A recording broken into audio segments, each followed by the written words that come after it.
উনি পুলিশকে বলেছেন 10 মিনিটের মধ্যে জায়গা ফাঁকা করে দিতে।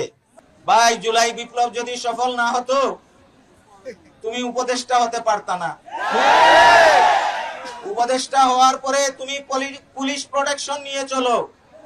এই জন্য তোমার বাপ এখন যদি সেই ফেসিবাদী বাপ হয় রে ভাই, তো আমাদের কি হবে?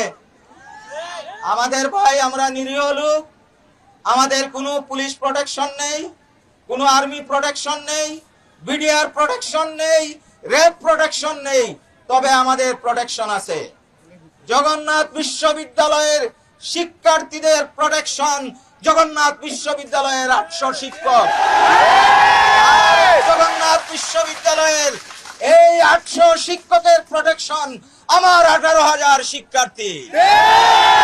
সুতরাং সাবধান, সাবধান, ফ্যাসিবাদ মুক্ত বাংলাদেশে ফ্যাসিবাদী কোনো উচ্চারণ দ্বিতীয়বার যেন না আসে। কারো শক্তি নেই আমাদেরকে বল প্রয়োগ করে এই জায়গা থেকে তাড়িয়ে দেয়ার।